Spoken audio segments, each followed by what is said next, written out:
Kiin and Chovy on your team. But let's do it. Let's get on to into the draft for game number 1 of our Saturday showdown.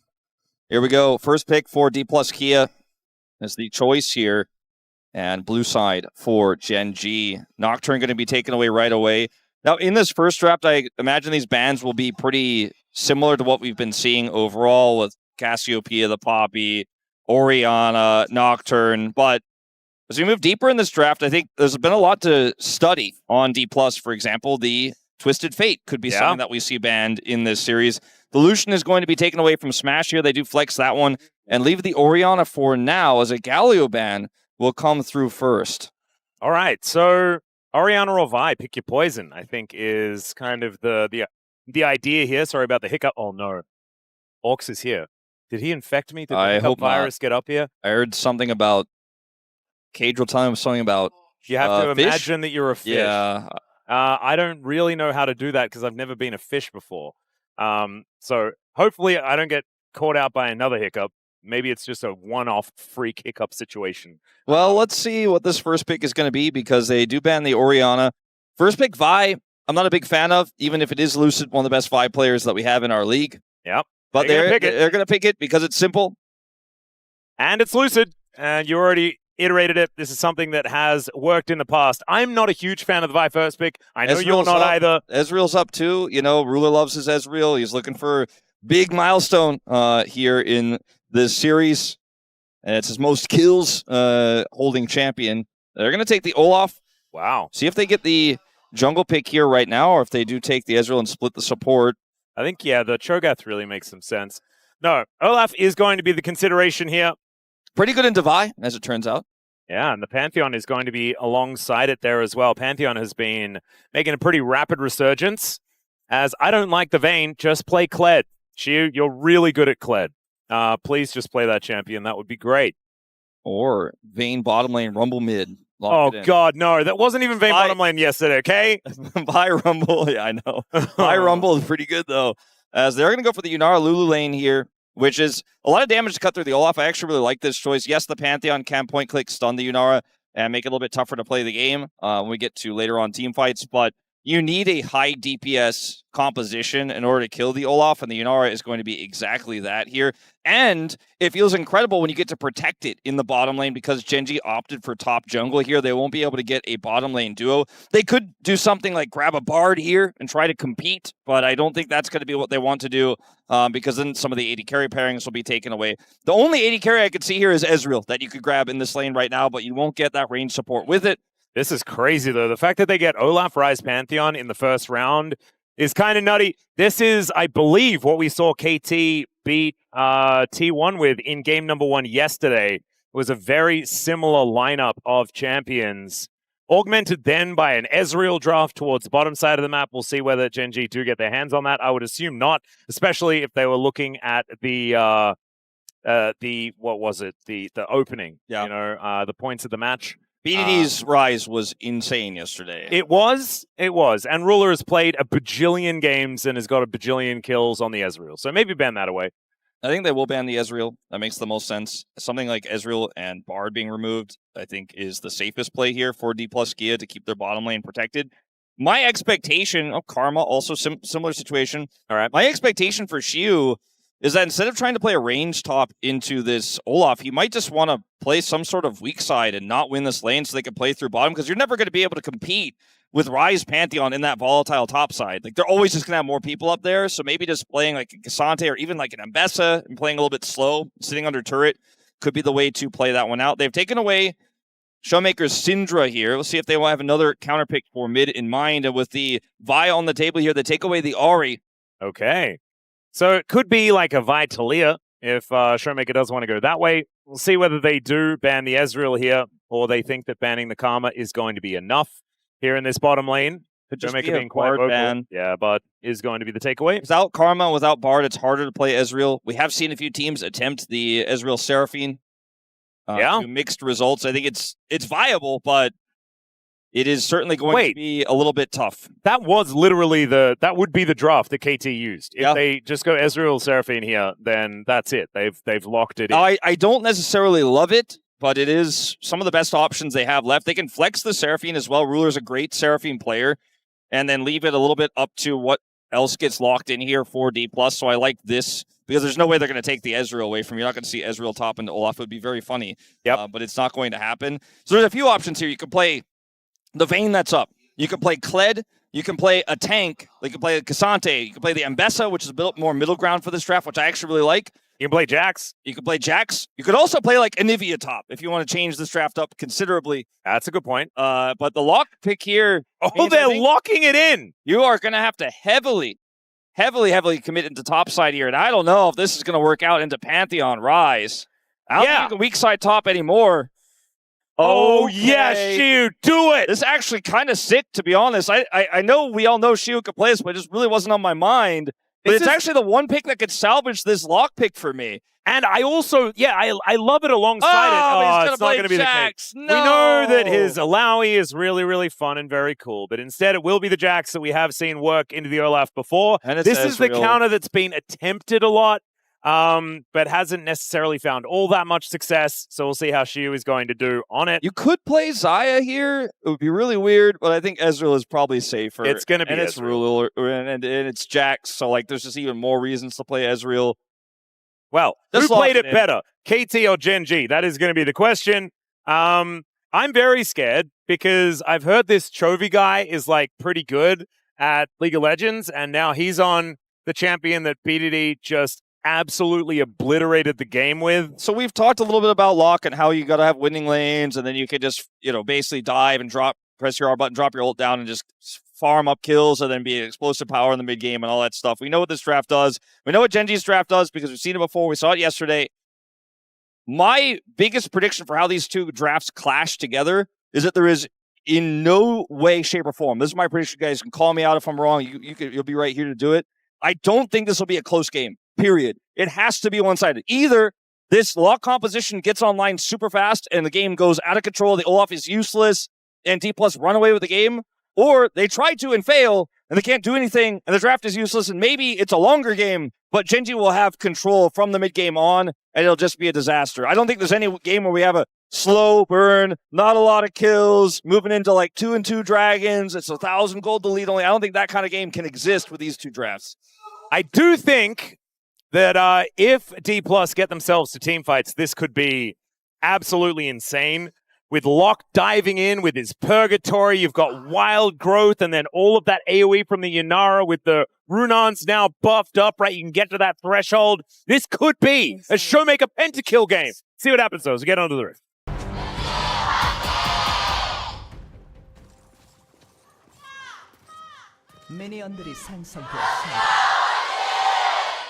All right, here we are, ladies and gentlemen, onto the rift for game number 1. Gen.G taking on Dplus Kia. I really do need to go back and check out the KT draft to see whether it is absolutely identical or whether there is a slight variation somewhere, because I'm pretty sure it is just exactly the same champions. I can't remember Cuz's pick for some reason. I think it was Pantheon, but not entirely sure. Hang on. Oh, it was Nocturne. Nocturne, okay. It was Nocturne. Yeah, that was the one that didn't seem right. I was like, but I mean, Pantheon, but honestly, global. Nocturne is just spooky Pantheon. Let's be honest. They do basically the same thing. You can't but target your ultimate. Yeah, it's he's squishier, but he's spookier, so it's fine. Yeah. They both have a little shield. One's a spell type shield. The other one's actually physically a shield he holds up. Yeah. So I think it will work in a similar fashion here to what KT represented yesterday, as it was a different opponent. This top lane matchup, identical, but the mid lane was a different one. Faker actually took the Ahri matchup, which was banned away this time around. Obviously, ShowMaker has always had a fair bit of fun on the Ahri. Not going to be doing it this time, and this time going to be trying his hand at the Locke. And we've seen a lot of Locke picked up with Ignite in the mid lane and things like this. ShowMaker has decided to go with the teleport. Yeah. A little bit less aggressive into Chovy's Ryze, which I feel is a gamble. I think he's basically just accepting that he will need to use that teleport to get back to lane. He's not going to be able to win burst trades. And speaking of burst trades... Yeah, Duro taking a lot of damage here, but now Ruler is arcane shifting forward. Smash is in a lot of trouble. Ruler's just autoing him down. The flash has to be used. Oh my god! Okay, Ruler!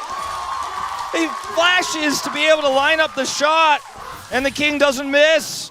Damn right he doesn't. This guy is looking for 3,000 today. He's only got starting in 61. 2.5 minutes. Yeah, at this pace, he'll be done in game 1. Now, Lucid is going to look for a punish here. Career's super low. Does have flash for maybe polymorph play. Not going to go for it. Yeah, well, now the punch is actually going to connect onto Duro. Ruler's just standing his ground. He had barrier, and that's just a freebie. All right, well, that's 2 of the 17, so we're down to... Okay, yeah, so 15 on the clock. I did get the update. It's a bit unfortunate for Dplus fans that Chronicler is watching, so... Oh, that's what happened. Quite the award for watching Dplus losing big series, but it's not over yet, but it's certainly looking, like I said, not to be a close game. Watch this flash cue. Oh my also, goodness! By the way, notice how his camera was set, and he queued. He knew exactly what it was, but he queued and he was off screen. Yeah. As Lucid just, I mean, this was optimistic, but I think he needed Career to flash forward and try to offer some additional damage and or polymorph. He had low mana. I just think it was a bad calculation. I don't know if Career really could have impacted that one, but Lucid certainly thought he could. Yeah, I think Lucid needed to, like, remember that there was a barrier on the Ezreal and realize that it was going to be a difficult one to kill. And he's like looking at Smash like, wait, he killed you without barrier? Well, now this Gen.G bottom lane are going to be very happy. I think they were already pretty psyched with how things were going as, oh my goodness. Yeah, I think Ruler managed to go back and buy like I was going to say, what half did you the get? shop. Kiin and a tier. As it turns out, if your opponent is level 3, a Sheen proc does 1 trillion damage. Yeah. Metaphorically speaking, of course. Yeah. In this case, it does like 87. Yeah. I was rounding. Rounding up to the nearest trillion. All right, so this might just be the game. I mean, I'm not kidding, and it's very sad, but Locke needs a lane to play through prio-wise. Now, if you're Canyon knows on the player cam was laughing when this happened. Canyon's like, cool, I think I'm going to put my focus on top side. Yeah. Just play safe bot ruler and take your giant lead and keep shoving it into this turret because now they can't play through the Jax anymore because I'm going to be up there. Can't play through a Yunara Lulu lane. And what's the Vi going to do? The Vi Locke setup, not that great, actually, until the Vi becomes, or sorry, until the Locke gets bigger as Smash is alone. Yeah, beat drop does come down. Ruler is going to hit the W. And that means that Smash is in a lot of trouble. Misses that Mystic shot. And so now Smash might live, but even Duro's damage is just a little much to deal with. And yeah, this 1,000 gold lead will only extend. So this was a draft where, you know, things could get a little volatile, but they weren't supposed to go down like this. eSports fans, this was not really what I meant when I said one-sided game. Well, I mean, it is a one-sided game though, Wolf. And so maybe, even though you didn't mean it, it's what you meant. Yeah. I told you guys. Exactly like this. Yes. Sometimes, you know what's going to happen, but then the reality hits, and you're like, actually, this is not, I don't like this. Yeah. But, you know. Even Gen.G's probably like, man, all the practice potential in this series, at least in game 1, might be out the window. Yeah. At least she was playing a good game, right? You know, Chovy has a pretty significant CS lead in mid, but that's supposed to happen, especially when the Locke takes TP and doesn't have any jungle attention. Wolf, Kiin, okay, he pulled the wave for a second, and now it's no longer pulled. It would have been really bad if he could have pulled it further. They are sending the Pantheon bottom lane because they expect Lucid to try to salvage this lane right now. And Canyon's already here and has prio. Now Lucid going to be able to clear out this ward. Oh, great interruption there with the Vault Breakers. Now ShowMaker looking for an angle, finds some nails into Canyon, but Chovy is just going to realm warp his way over. ShowMaker goes in to try and save the Vi, and somehow that Q is avoided. And he gets himself out of there. Flash forward. There's some purgatory for Ruler. They get him to the threshold, and ShowMaker looking to get himself out, but he's put into Runic Prison. Realizes that he has to try and fight his way out and will not manage it. And now Chovy, oh my goodness, that splash damage could have just killed Smash. Good slow there from Career to help him escape. At least ShowMaker was able to get something out of this, but ultimately I don't think it's really even that big of a win. Chovy's going to stop Career's back with Duro's help. And grabs more plate gold. They are going to get the dragon as well off of this play.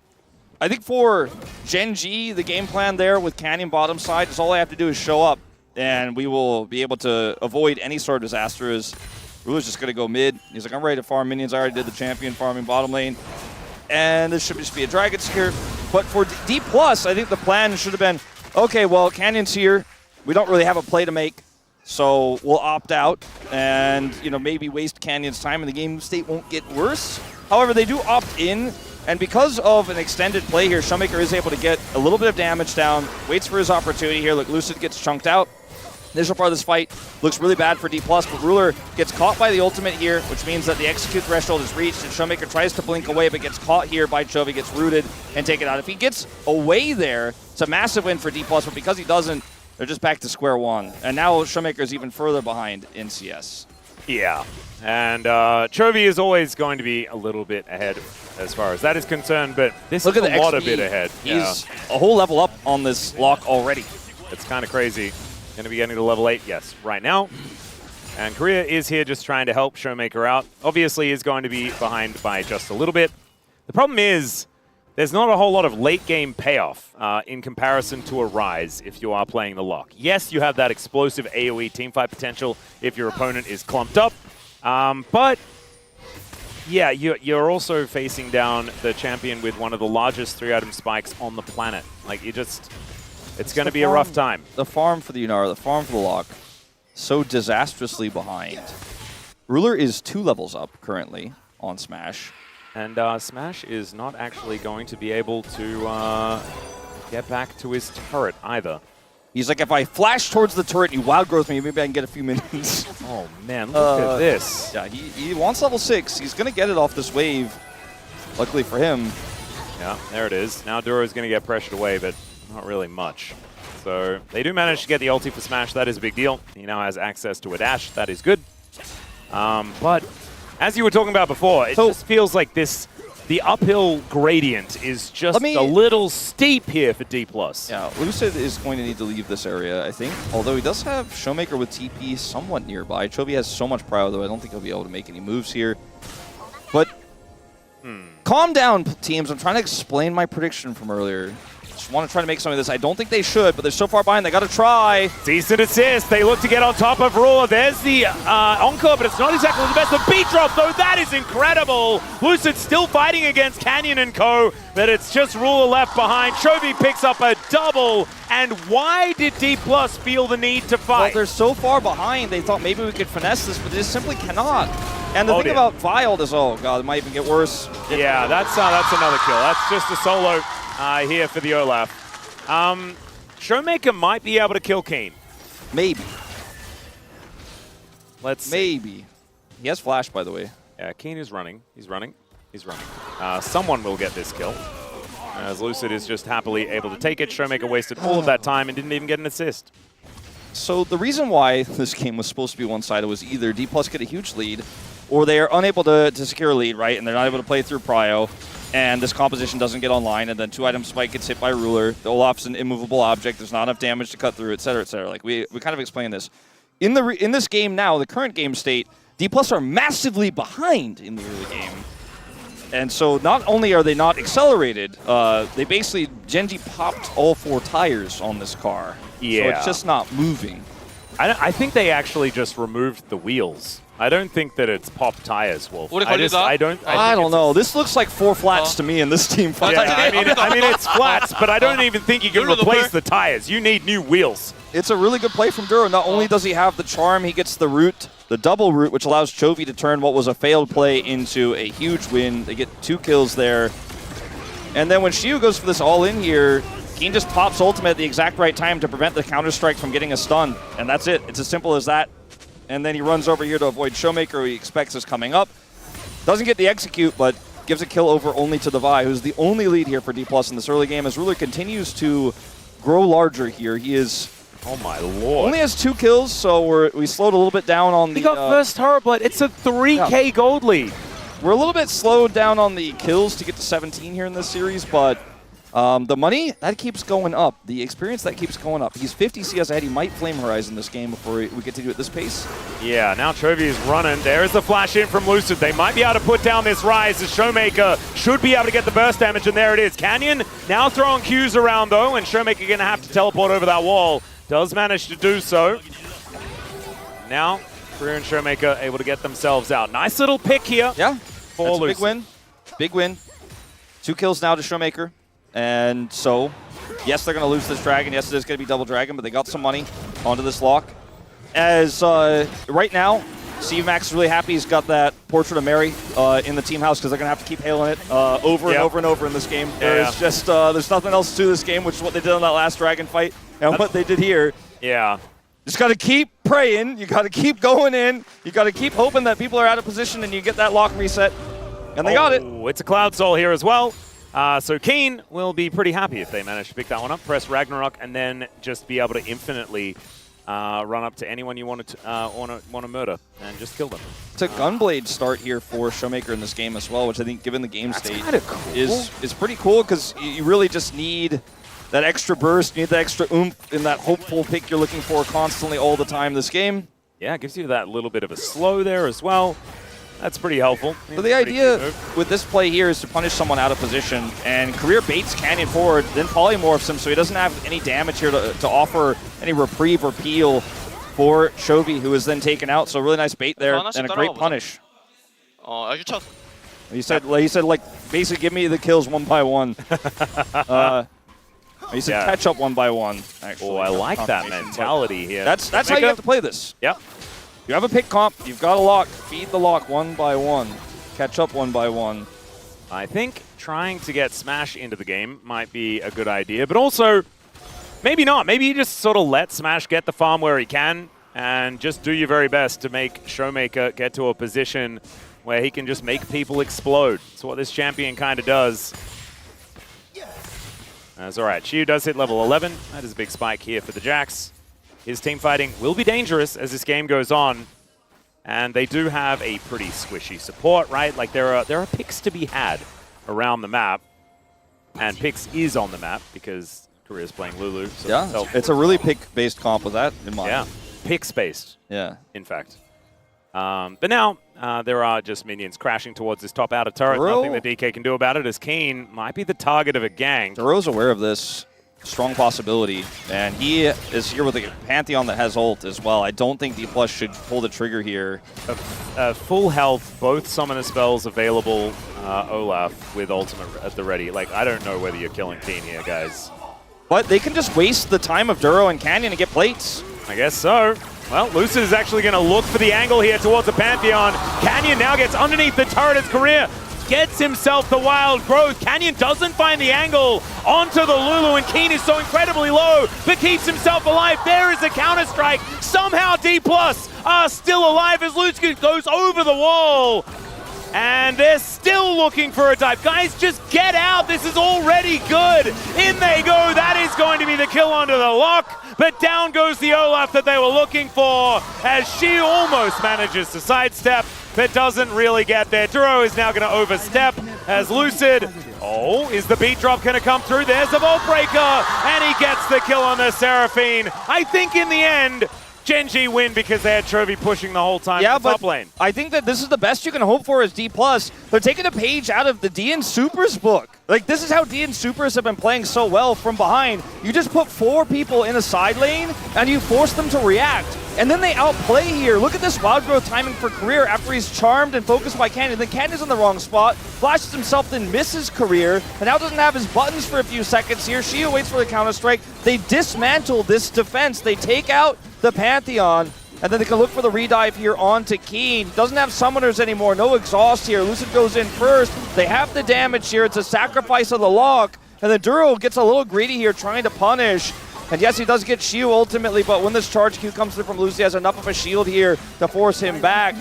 And for some reason, Duro goes back in again and does end up dying there. All that buy damage. So they're going to look for a rinse and repeat. This is actually so ironically the DN Supers playbook. And part of how they beat Gen.G in Kespa Cup, actually. Here we go again. Yeah, Chovy's moving over though this time around as ShowMaker gets the nail gun out, but isn't able to find too much. Canyon will be able to take the Rift Herald without too much of a response here. Heads back towards his jungle. And I think that, like you said, the side lane pressure from Chovy, all the money he picked up there, is definitely higher value than what Dplus are doing. But if Dplus just play a standard game here, that's also going to happen, and they're just going to get pushed out of the game. Now they have a Jax that's got some money. You know, this Locke is further online than he was before, has tier 3 boots, and all the while Smash is, like you said, just not being played through, but farming, and it will eventually be an AD carry threat later on. And with this pick comp, if you kill anyone first, then the Yunara can clean up in a 5v4 pretty easily. So I think this is still an incredibly Gen.G favored game state, but it feels like Dplus had at least a good plan as to how to play this draft from behind, which is way more than we could say for most teams. Yeah. I was actually just thinking, like, at least they have a plan. Yeah. Because there's a lot of teams, and honestly, like, I was thinking the same thing. I'm like, after the catastrophic mistake of that early game, like, how do you ever get yourself back in? And having any sort of idea of how to fight back is better than nothing. It goes back to the confidence, as I'm going to hold my thought on this. I haven't engaged. Looks like Lucid will think better of it. But it goes back to ShowMaker saying 1 by 1. It goes back to the play against the crowd mentality that Dplus have had since EWC. When they're underdogs, they like it. And in this game, they certainly are. They're going to look for a play here on this top side turret. They are literally just playing like DNS. This is actually crazy. And maybe DNS is behind all the time, so they kind of have to play like this, but Dplus are emulating it really well. Oh, Lucid not going to be allowed to go back home. Siwoo is able to take this outer turret on the top side of the map, but Chovy is Chovying exceptionally hard. Now has his first 2 items completed, fully stacked up at the ready. Oh, it does need 3 stacks on the Road of Ages, but he's getting very, very close. 199 CS to 135 as well at 18.5 minutes is not too bad here for the Ryze. So he's going to be actualizing very, very soon. Yes. And I do not know what the counterplay to that is going to be. It's really common for the Ryze to be, or sorry, for the Locke to be 50 CS behind, even in a winning game state, because you're just constantly roaming, you're constantly looking for picks.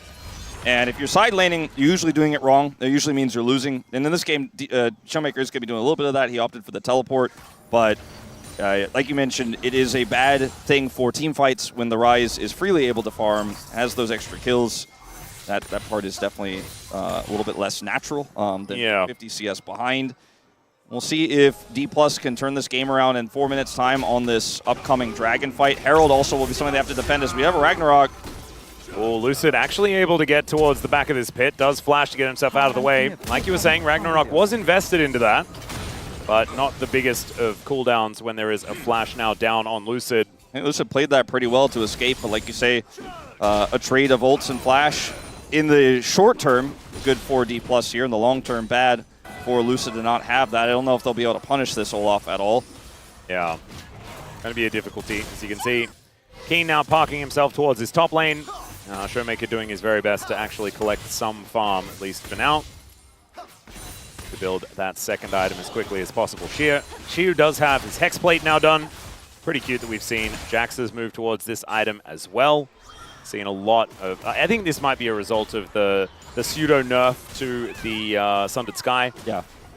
And now you're going to be moving towards that one as well, getting more access to the Grandmaster's might, especially in the matchup against the Olaf. The observers really want to show everyone that Chovy is about to have a literal 2-level lead, that this first level lead he has right now is completely legit, but he's about to have a legit 2-level lead, and possibly even a 3-level lead temporarily. It's like a 2 and a bit level lead. Yeah. That's kind of nuts. He's continuing to move towards his top side. We'll wait to see when that Rod of Ages is going to tick on past. We might actually be able to see the... There it is. There it is. There he is. We get the animation. Beautiful. 2.5, but on screen and in stats, 3 levels. And okay, Kiin is going to take a lot of damage here. ShowMaker looking for a bit of an angle. Soul Ignition is there. He eats that gray health to try and keep himself alive. They are going to be able to get a few plates here, I'm pretty sure. But Chovy is at this top lane inhibitor turret, and there is like 2 plates left. Yeah, you can't overload the one lane and just play through that and ignore the side lane when it has a Herald in lane and it's a Ryze that's super fed. Yeah, do you want to know what's really unfair, Wolf? It feels like Gen.G are overloading the top lane when they only have Chovy there. Yeah. So Dplus lost a lot of the tempo they were looking for earlier on, since the outer in the bottom lane is gone, the outer and top lane is gone, so you don't have a dive setup. You kind of just have to go super deep, which is too far to play on this map into a Pantheon. And the Pantheon Ryze here can pinch you if you try to push anywhere else. Like if they tried to push the mid-outer, they would have just gotten Realm Warped and Starfalled on. So they kind of just have to defend, sadly. Well, yeah. It happened. Yeah, he actualized. Yeah, he actualized. He realized a 2-level advantage as well. And like we're looking at Gen.G take this Scuttle, clear vision, and they probably start Baron soon. It's a 3-item Ezreal at the fairly average 2-item spike point. Yep. And so, yeah. Yeah, this is a really difficult game. That being said, there's one takeaway that we can have, and that is thank you, Ruler, for teaching us about primary colors. Because he does have 3 items that do represent the primary colors. Yeah. So that's kind of cool. And he might take us through the rainbow, you know? Might be a Sterix next. Sorry, a Spirit Surgeon next. Add a bit of green in there. Yeah, he needs green. Yeah, I know it's a tertiary color, but it feels primary, doesn't it? I mean, the Boots of Lucidity also kind of representing a sort of a turquoise type vibe going on. Yeah, there's like a cyan sort of thing going on in the background. Otherwise, it's red. Let's see what you're throwing down. This is what we're talking about here in this game, because it's been really quite difficult for Dplus to find any sort of angle back in. And yes, they grabbed some picks, but look at this. The Lulu gets Arcane shifted and Mystic shotted once, and that is an almost dead support. The next thing to talk about here is, can Gen.G take this dragon while also getting more on the map? Or do they need to bring everyone here for a Dplus contest? If they kind of half do the setup, like if they don't really do their due diligence here, then maybe, you know, ShowMaker cleans up some kills here. So they need to, I think, group. Oh, okay, cease and desist, trying to get on top of Ruler, but the Arcane shift timing's too good. ShowMaker dead before he can do anything, as Siwoo trying to get on top of him, but Ruler just kites it out. Gorgeously played by the Gen.G AD carry. They'll take themselves a Cloud Soul, and if this game wasn't already over, by God, it's over now. Yeah, it's Cloud Soul, it's Baron, and Career's like dropping more vision on the Baron pit. I'm like, all right, well, good luck with what you're going to do with that, my man. But he's doing his job. But his job has very little purpose in this game. If this were a giant corporation, he'd probably get laid off in this one. As Lucid can look for a steal, he's got Flash. Okay, maybe Duro? Yeah, Duro's going to get taken out. Ruler is now going to get polymorphed and smashed. Looking for the angle, finds a double kill. Lucid gets in the Baron pit. Oh my God, Dplus might be doing it. But there is Lucid taken down by this massive Olaf. Smash looking to kite it out. And Career gets in front. Chovy taken out as ShowMaker makes his way back in. Is he going to find his former jungler? He will not, as that is the ulti away from Canyon. All right. Dplus Kia, maybe I should have been a little bit more familiar with your game, even as a Dplus predictor. I think they would pull that one off. Now, that vision I talked about Career setting up was actually incredibly relevant, because look at, okay, we're going to go all the way back to this dragon fight for some reason. I don't know why. But it's a really good play from Ruler, so I guess that's why he buys the space here. But I really want to watch the Baron. I'm sad that we won't get to now. No, we can. It's right there. Well, I mean, like... Do you want me to, I can take it. No, I meant the Baron replay, but anyway, this because that's way more important. Oh! Okay, here we go. Goodbye, Korea. They have... Smash and ShowMaker do not have Smite, exactly. 700 health, 700 health. Smash just kill it. There it goes. Siwoo is now looking to run away. Lucid trying to get on in here. As over the wall he goes. Great Vault Breaker, cease and desist, and down goes Canyon. But Smash is also dead. The bottom lane removed, but DK get the Baron, and most importantly, they take the Baron off the map. Yeah. So are we going to do that Baron fight now? Okay, so look at this ward that I mentioned earlier from Career. Actually spots Duro. I was talking about like, oh yeah, he's going to get laid off while I was making the caster jokes, so I thought it's a foregone conclusion, but it actually allows him to set up the pick. Then they get Lucid into the pit, he gets to Wild Growth, and now it's an awkward fight here for Gen.G. They're not in Smite range, it's at 6k health, so they actually have to force the fight. The root hit Smash from Chovy, and I thought for sure he's doomed, but he can kite it back. He has just enough damage to take the Olaf out. Actually crazy he's able to pull that off, despite Chovy hitting an amazing root here. Career tries to shield this True Shot Barrage, is unsuccessful here, so this gets a little bit messy, as Canyon does not have Flash. So he's trying to charge a Q here for the steal and decides, okay, well, this isn't worth it. I'm going to look for Siwoo instead. They get the Baron. Siwoo here gets the outplay with the Counter-Strike, and they actually burst him down, and everybody else gets out but Smash. So Dplus survived with several Barons here. Yeah, a bit of a sorry there from Canyon. I think he was doing his very best to like get out his horticultural kit and grow a Blast Cone. That's why he was waiting there, and the Blast Cone did actually just spawn. Right as he sort of left and gave up on the idea. It was very, very cool. Well, he not only couldn't have impacted the Baron, but then looked for the play afterwards on the chase and just gets outplayed by Infinity. So I think he's frustrated. You want to know, though? The initial part wasn't his fault.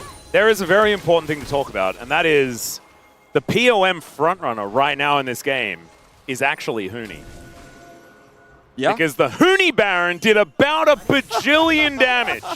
in both of those fights. Well, I think it's also because Huni said it's going to be a Huni series. That's why he's here. And like the early game didn't look like it was going to be a Huni series, but I think Huni just stomped his feet aggressively, and then Dplus started doing the thing. Yeah, I think he might have actually gone into like the coach's booth or something like that, or spoke to the referees. It is crazy how much of an impact that one ward for career made. He was able to then spot Duro. They actually saved that play. His wild growth timing insane there on Lucid's re-engage, and you know, it seemed doomed. You know, we were already writing the obituary. We were already joking about the situation, but Dplus, again, one by one, like ShowMaker said, one by one, piece by piece, they are trying to get this game back, and it's only a 2,000 gold lead at 27 minutes. Sure, they're up against Cloud Soul, and yes, several Barons were removed. This is not a strong Baron play by any means, but they denied it, and who knows what they could do next. Yeah, look, you cannot count your chickens before the Nexus has exploded. I'm pretty sure that's the saying. Yeah, I'm pretty sure we saw like about 27, and we were Yeah. And then there were just more chickens to come. So there's really no point until I feel like have them all sorted out. The cuckoos from Zelda attacked us because we were poking the chickens a little too much on that one. Yeah, don't just like start waving your sword around in Kakariko Village, okay? Don't do that. It is dangerous. Well, Gen.G stabilizing here. You know, Ruler's on 4 items, has his Shojin's done now. Arm guard for safety here for Chovy. No GA yet for Kiin. Or I guess he's not going to be building that this time. We'll be building the Sterex, but... Or the Death Dance. Or sorry, Death Dance is the word I was thinking for. Thank you. But third item Sterex has been a thing more recently. Yeah, optional. But Death Dance is what he's likely going for. He doesn't have that yet. Arm guard also bought here for Siwoo. We could give him another Counter-Strike in a team fight. Let's see if he walks into a trap here, though. Oh, Kiin and Chovy. Oh, he does get the ward down, but this is still going to be a very difficult moment because he doesn't have his flash available. Chovy just going to prevent him having any opportunity to get over this wall. And Kiin and Chovy grab themselves the pick onto the Jax. Now 45 seconds. That could be an inhibitor here, you know, just on the play itself, because they have such a big push here with this cannon wave, and they have control with this Pantheon in the mid lane. But there's also an Elder Dragon that's coming up in 33 seconds now, and that's about as long as it's going to take Siwoo to respawn. I think he may have the teleport available, but if ShowMaker dies... Oh my goodness. Okay, Ashen Pursuit does get himself out of there. And Dplus Kia need to be so careful in this 4v5 scenario. Gen.G setting up the siege. This turret is not going to last very long, and down it will go. They're not going to bite off more than they can chew. You can feel it, can't you? Yeah. They are playing so much more measured now after that disaster that just happened around the Baron. 4 seconds till Elder. Dplus actually have the vision around it, and one of those wards was just replaced, so they had 3 and they only have 1 now. Oh my god. From Jax. Like, they actually have Prio, Atlus. They have Prio on this Elder. This is crazy. Immediate teleport from Siwoo gets him over there. He's got an arm guard as well. These wards have been so high value. Now this one will be cleared, and he is known. It is known that he's flanking here. They don't know exactly where he is, so they have to play it slow. Yeah. They did their pull bay research, and Siwoo is now going to have to leap strike his way out. Undertow is going to miss, but Kiin still running after him. Dplus have Prio, but they still will have to win the ensuing fight in order to secure this Elder. They can't start it right now. They're too far behind. I think the one thing that Dplus have been really good at is understanding the ebb and flow, right? As they chase Siwoo out of there, the rest of Dplus are moving down. You can see them on the minimap. Immediately following, they see Chovy moving over. They see Kiin coming in, and Siwoo, looking for the angle, he finds the stun onto Ruler, but he is able to get himself out of there. Now Chovy flashes on top. ShowMaker just dead as this Olaf is going ballistic, and all of Dplus are just going to get routed. It was a cute little idea. It was a fun play around the Baron, but it's become all business for Gen.G, and they've just closed up shop. Dplus were kind of like annoying mosquitoes flying around Gen.G, and they were eventually swatted down in this final moment. I liked how you mentioned the ebb and flow, the push and pull of Siwoo trying to pull them away from the Elder so they could force their way in and have that Prio. But Gen.G were looking for a fight, and a fight is what they got. Chovy celebrates by breaking his arm guard here in a very close game, much closer than anyone anticipated. Gen.G are able to take the win here. A very close stomp is what I'll call it. Yeah, it was a stomp like I predicted, but it got a little closer. Yeah. I don't know if I'm right or wrong, but ultimately at least Gen.G faced some challenges in the mid to late game. Maybe